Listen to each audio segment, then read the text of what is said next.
There's this one in this video, and he was saying how other test subjects, besides 11, like 1 through 10, he says that most of them are dead, but others were like banished to the upside down, like they couldn't get out. And because they were in the upside down for so long, and you can see that it had an effect on Will. It had an effect on them because they were in it for so long that they transformed into what was the monster. So the monster was a recent test subject. So Stranger Things Season 4 is the first entry in the series to be split up into 2 parts. On July 1st, we're going to be getting the second volume, with the final 2 episodes dropping the same day. These are going to be super-sized, with the first being an hour and 25 minutes long, and the finale is coming in at an incredible 2.5 hours. Longer than My Last Relationship, this is going to have the runtime of most Marvel and Star Wars TV shows, and they have a lot of things that they can do in them. Throughout this video, I want to give our theories on where we think things will be going, whilst also going over some spoilers from part 1. No idea why you're here if you've not seen it, but on the off chance you got the watch order of the prediction video before the last season upside down, then this is your last chance to check out before we do a deep dive on the entire thing. If you're still here, thanks for sticking with me. Now let's turn it up to 11 and get into Stranger Things Season 4 Volume 2. Now the first major thing that comes from the end of Volume 1 is that I think it confirms 11 gets her powers back.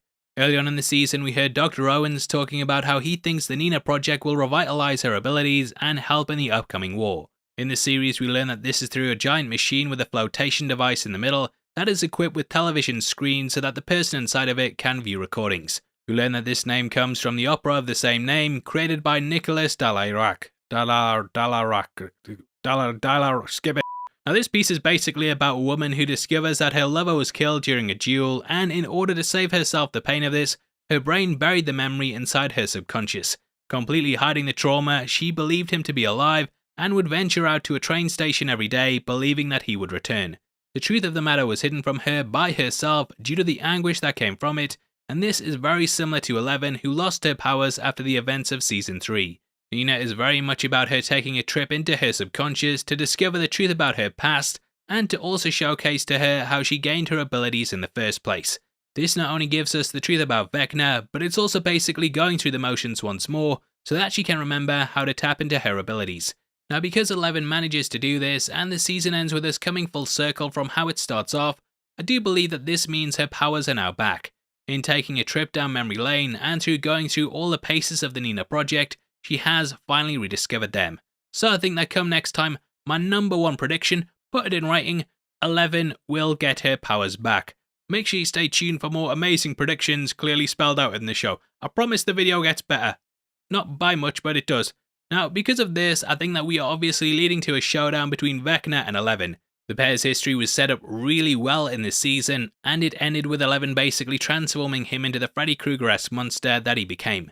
He'll no doubt want revenge, and we discover in the season that he's the 5-star general for the Mind Flayer. With the next season being the final one, I think that part 2 will end with a big battle between the pair. We discovered in this season that there are ways to at least escape him, and this comes from having love for something. The series was very much about people who were distant from each other coming back together, and this motif was shown in Mike and 11, Lucas and Max, Joyce and Hopper, Dustin and his girlfriend, Steve and Nancy, and so on and so forth. I think that everyone will reunite for part 2, and this will be what empowers 11 to have enough energy to take Vecna down once and for all. In the teaser, we also catch Eddie thrashing away in the Upside Down, so it seems like the love for an item or object will be used heavily to take him out. Now because of the way that part 1 ended, I actually think that we'll pick up immediately on the other side of this, and that we'll catch him in the Upside Down as he comes face to face with the Mind Flayer. We discover that Vecna was obsessed with Black Widow spiders as a child, and with the Mind Flayer resembling one of these, he will likely start to worship him. I'd absolutely love to see his journey through the Upside Down, and we could also learn what shaped it. In this season we discover that it's stuck in 1983 like Uncle Rico from Napoleon Dynamite, and that it's not changed since the day Will Byers entered it. Now because of this, I think that the entire reality works much in the same way that the Dark Dimension does in Doctor Strange. This was a completely formless universe, but upon Strange entering it, it started to somewhat mirror him. In the behind-the-scenes stories on the production of the film, the creative team talked about how they cast Benedict Cumberbatch as Dormammu to show that the villain very much crafted his appearance of the first person he came across. I think that the Upside Down will likely be similar to this, and that it starts to alter the way it looks to seem similar to Hawkins because that's all it knows from the right side up. Perhaps Vecna will also help introduce this as well, as he's from our reality, and thus he can inform its appearance. This would explain why the Creel house exists down there too, because it's something that he knows from the real world. So prediction, forgot to do one for the last one, so predictions 2 and 3, 11 versus Vecna, and Vecna in the Upside Down, explained. Make sure you add explained, it's good for SEO. Now, the series also ended with Nancy being stuck down there with him. In the scene we watched as she attempted to climb from the upside down into the right side up, and it's at this moment that she was pulled across.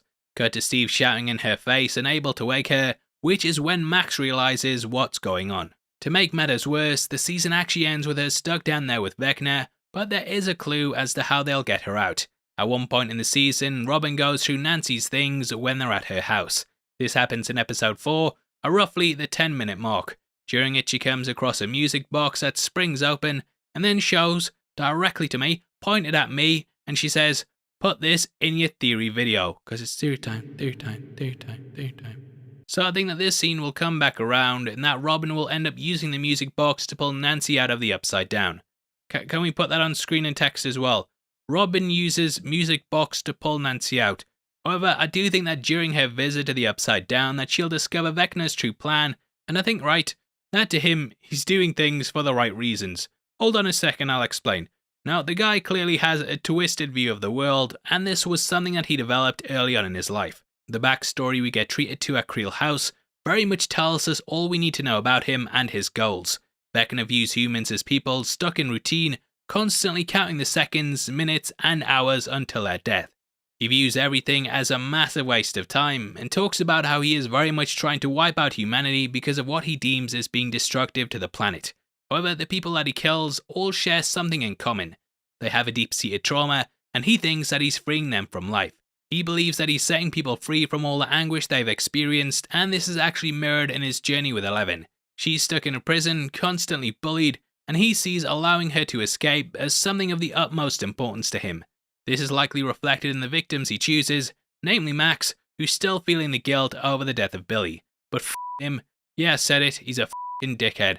And I killed Sparky too. Now I think we will likely discover this, and also his endgame, which is to invade our world. We learn that the Upside Down works very much as a hive mind, and that he has a legion of bat-like monsters ready to swarm Hawkins. After cutting a tear between the realities, I think that he will unleash all of these, which will be a major part of Volume 2. So add that one, yeah. Vecna's plan, and that's what's gonna happen, you damn chump. See you, chump. Now, in order to counter this, I think that Brenner has been working on his own plan. We know that he studied Vecna when he was a child, and that he very much found a way to inhibit his abilities. I think Brenner has been brought back for a very important reason, and that he wanted to study Eleven's powers once more, so that he could find a way to permanently stop her abilities and the Upside Down. Guy seems like he might have actually changed, and after opening Pandora's box, he could end up wanting to close it. Lastly, I think the most obvious one is that Hopper and co. will get back to America. This first volume was very much about rescuing him from the hell that is Kamchatka, so I think next time will be about him getting back to the US. I'd love to see him back before the end of the season, but I think that Volume 2 will probably end with him finally touching down in Hawkins. From there, Season 5 can bring him back to 11, and I think the next part will focus on them trying to escape Russia before they make it back to the US. I think Season 5 will just hit the ground running and have all the characters back in Hawkins, and I can imagine this entry is very much just going to be about pulling them back into the area after the groups were split up. Put that on screen somewhere if you can, and that's the final theory, and now I'm going to pass it over to you. What do you think's going to happen?